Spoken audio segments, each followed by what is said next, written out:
Hello everybody, my name is Slush Chow and I am currently completing my adult placement at Kinsbrook Jewish Medical Center. Over the course of my placement, I have had the opportunity to learn a lot with the trach and vent patients. For the purpose of patient confidentiality, I will refer to my patient as Mr. X during this presentation. Mr. X is a 90-year-old male. He was admitted to the nursing home at Kinsbrook Hospital with a medical history of hypertension, prostate cancer, status post pelvic lymph node dissection, and penile prosthesis. He has a history of AFib, vitamin B+2 deficiency with antiparietal cell antibodies, status post tracheostomy, and status post PEG. Prior to being admitted to the nursing home, Mr. X had a chest CT, which revealed multifocal pneumonia, most likely involving the lower lobes, and very small subpulmonic effusions. He also had a head CT, which revealed right cerebellar remote infarction, so meaning he had an old stroke, and ischemic white matter disease, and atrophy not typical for age. During Mr. X's time at the nursing home, we have been working on 3 goals involving swallowing and voice. I was able to conduct the speech and swallow evaluation on him initially and have been able to work with him in therapy over the course of my placement to work on his goals, which I believe are appropriate given his circumstances. And I will further discuss his goals and the therapy we've been doing later on in this presentation. So to start, I wanted to talk about the initial swallow evaluation that we conducted on him in the nursing home. Because Mr. X is a trach patient, during the swallow evaluation, the modified Evans blue dye test was utilized. So Mr. X was administered puree tinged with blue food coloring. Mr. X is oriented to person, place, and time. He has facial symmetry at rest, decreased labial and lingual range of motion and strength, and therapeutic trials of puree 2 times are provided via teaspoon tinged with blue food coloring. Mr. X refused subsequent trials despite maximal encouragement. And during the evaluation, it was observed that he had intermittent bolus hold, mildly prolonged bolus manipulation and formation with puree, increased AP transfer time, and trace amounts of oral residue noted post-swallow, which was cleared via oral suctioning. To talk about the pharyngeal stage, he had decreased hyolaryngeal elevation, which is secondary to his trach, and that was via digital palpation. His pharyngeal swallow trigger is suspected to be mildly delayed, and there were no overt signs or symptoms of airway protection deficits noted, so no coughing, no throat clearing, and he had no changes in his baseline vitals, so no drop in SpO2, no increase in heart rates. And it's important to note that Mr. X, he was on the vent at this time, and the mode was spontaneous, and he has a Shalley size 8 DCT with the cuff fully inflated at baseline. So during the swallow evaluation, his cuff was fully deflated, which he was able to tolerate. And I will talk more about cuff deflation and how it impacts the swallow later on in this presentation. So Mr. X was then provided with tracheal suctioning by an RN to see if any of the material was aspirated, and upon tracheal suctioning, no blue tinge secretions were noted. I also would like to point out that when using the modified Evans blue dye test, it's important that you only test 1 consistency a day. So during the swallow evaluation, we only did puree for today because if Mr. X were to aspirate, if we tested multiple consistencies, we wouldn't know which consistency he aspirated because they would all the consistencies are dyed blue, and when you suction them, if you see blue, you wouldn't know which consistency it is. So Mr. X was diagnosed with oropharyngeal dysphagia, and it was recommended that he receive skilled intervention to improve overall swallow function and tolerance of therapeutic trials for candidacy for the least restrictive diet. It also was recommended that for now he has continuation of MPO with alternative means.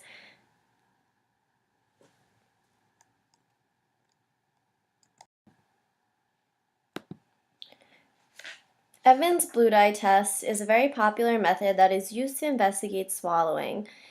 The Evans blue dye test is usually performed by placing 4 drops of 1% of Evans blue dye on the patient's tongue every few hours, and then the patient is suctioned to see if they aspirate their saliva. There also is a modified version of Evans blue dye test, which is a variation of this and uses food materials such as ice, liquids, or puree marked with blue dye. This tool is controversial, with some authors stating that modified Evans blue dye test has a lower diagnostic value than invasive procedures such as FEES or video fluoroscopy. Fiorelli et al. 2017 conducted a study to test the sensitivity and specificity of this test. During the study, 3 teaspoons of water were placed into the patient's mouth and they were asked to swallow. The cuff was completely deflated, and if the patient had NGT, it was removed for the test, which is important to note because we know that cuff inflation and NGTs can affect the overall swallow function. The trach was occluded with a speaking valve or by a finger to facilitate subglottic pressure increase during the swallow. So the patient was instructed to swallow using the blue dye. They were sectioned. It was observed whether or not blue tinge secretions were noted, and then they also had a FEES conducted on them 24 hours later. And the authors found that modified Evans blue dye test had a sensitivity of 85% and a specificity of 100%, meaning that in 7 patients, aspiration was seen on FEES, but it was undetected by modified Evans blue dye test. Whereas all 10 patients with positive modified Evans blue dye test, the results were seen on the FEES test. So area protection during oral feeding in tracheostomized patients is a very controversial issue. Some physicians start oral feeding without any hesitation and stop it when symptoms appear, while others are against oral feeding in almost every patient. However, both strategies are questionable because the first one could expose a patient to severe complications due to aspiration, while the second could limit a patient's return to usual activities. Therefore, a shared approach could be used to assess the presence of aspiration before starting oral feeding. So the authors point out that the modified Evans blue dye test could be a valid extra test to standardized examinations in clinical practice, which you can see summarized in the flow chart in figure 2 on this slide. So patients with negative modified Evans blue dye test should always undergo instrumental examination such as FEES or video fluoroscopy before starting oral feeding in order to 100% confirm the absence of aspiration. And then patients with positive modified Evans blue dye test, it can be a sign that the patient may need a PEG or NGT. They might need alternative means of nutrition, hydration, medication. So FEES and video fluoroscopy, they can be challenging procedures because they require particular skills of particular people, such as bronchoscopy and radiology. So using the modified Evans blue dye test can be an important screening tool to help us better evaluate the swallow function of those with tracheostomies. A speech evaluation was also conducted utilizing the Passy-Muir speaking valve. Mr. X, as I mentioned before, has a shyly sized 8 DCT with the cuff fully inflated at baseline, and you can see his exact vent settings in this slide here. During the evaluation, the cuff was fully deflated, and Mr. X tolerated the speaking valve for about 5 minutes without any signs or symptoms of respiratory distress. So for signs and symptoms of respiratory distress, we look for a drop in SpO2, a sharp increase in heart rate, excessive work of breathing. And he was diagnosed with aphonia secondary to trach, and it was recommended that he initiate speech intervention to improve overall respiratory flow and the tolerance of the Passy-Muir speaking valve. And the Passy-Muir speaking valve has a lot of benefits for trach patients, which I will also further discuss later in the presentation. So regardless of the disease, the presence of a trach in anyone will affect the overall swallow function. According to Matthew et al. 2012, the presence of a cuff trach affects the pharyngeal stage of swallowing because the trachea is anchored to anterior neck tissues, which basically reduces elevation and anterior movement of the larynx. It can also uncoordinate laryngeal closure, esophageal obstruction by the cuff, or motor dysfunction, and can impair sensation. So, Matthew et al. 2012 found that increasing the cuff pressure in the trach influenced both sensory and motor components of the swallowing reflex. And the swallowing reflex was progressively more difficult to elicit with the cuff pressure increasing and resulting in motor swallowing activity that was depressed. So these findings suggest that peripheral mechanical constraints and centrally controlled inhibition may be involved in cuff pressure increase induced deterioration of instrumental characteristics of the swallowing reflex. So basically, if the cuff is overinflated, that can have detrimental effects on not only the structures but also the overall swallow function, because you have something there that's impeding their ability to safely and effectively swallow. So what is the passing ear speaking valve? So the passing ear speaking valve is a one-way closed position no leak diaphragm and can be used either with an inline vent patient, or it can be used with somebody who's on trach collar, and basically in that situation, the speaking valve just gets placed on the end of the tracheostomy tube. So the valve opens during inspiration and it seals shut during exhalation. And it directs exhaled air through the upper airways. So instead of the exhaled air coming out through the tracheostomy, it comes out, it will go through the vocal folds, through the mouth, and through the nose. And the trach must be cuffless, or if it's cuffed, the cuff has to be fully deflated.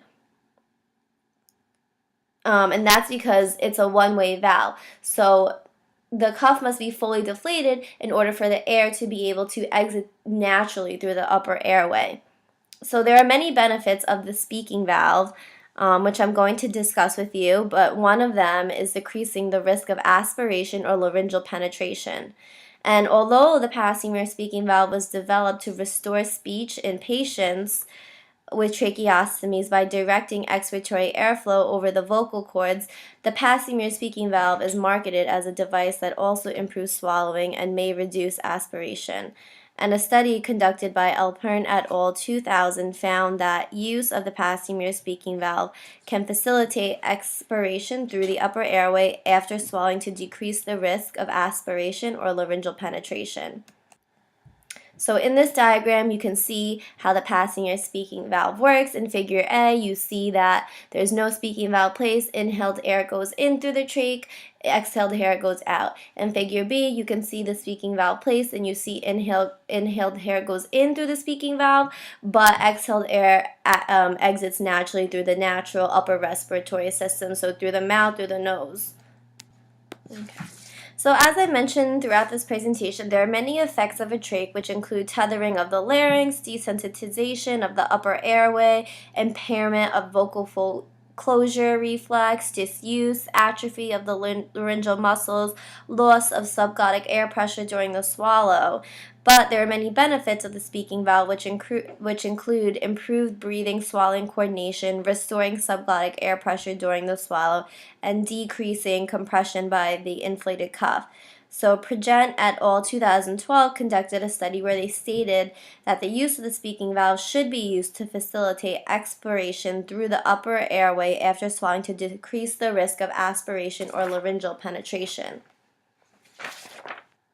Okay, so finally, the goals that we've been working on with Mr. X, you can see they're listed here. There's 2 goals to improve his overall swallow function, and then there's a goal also regarding the passing ear speaking valve.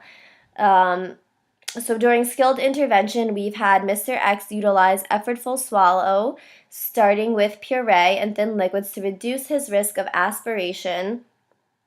given his tracheostomy. So when patients haven't swallowed in a long time, it's important to have them practice swallowing itself. The effortful swallow is basically what it sounds like. It's having the patient swallow with a lot of effort or hard.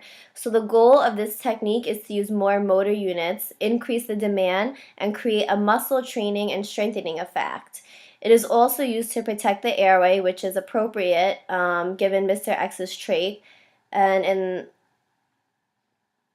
This technique protects the airway when conditions such as head and neck cancer, stroke, or general deconditioning occurs, and the muscles of the tongue and the pharynx may not be able to do their part to push, lift, or squeeze to propel the food out of the mouth and the throat. The result of a weak muscle contraction is often that food or liquids pool in the mouth or the pharynx after the swallow. And after swallowing, residual food and liquid in the mouth and throat are likely to overflow into the unprotected airway and cause aspiration. So the patient is basically instructed to squeeze hard with all of your muscles as you swallow to increase contact between the base and the posterior pharyngeal wall while the patient is swallowing. And a study conducted by Takasaki et al. 2011 found higher pressures in the velar pharynx, mesohypopharynx, and UAS when using this method, which ultimately improved the overall swallow function. So I think this is appropriate for Mr. X considering the trach, and he has, reduced weakness. He has the trach in there, which basically affects his overall swallow function. So being able to, and that also changes the pressures within the anatomy of the larynx. So using the effortful swallow, I think, is a useful tool. Improving tolerance of the speaking valve, I think, is also an appropriate goal for Mr. X because it can not only help restore his voice, but as we mentioned before, the passing rate speaking valve tends to improve overall swallow function. And also, another important thing is that the speaking valve can be used as a process of weaning Mr. X off of the vent. So being able to tolerate cuff deflation and wearing the speaking valve for longer amounts of period of time indicates that Mr. X is restoring natural airflow and the ability to exhale naturally to the upper respiratory system without retaining CO2. And here are the references that I used throughout this presentation. Thank you very much.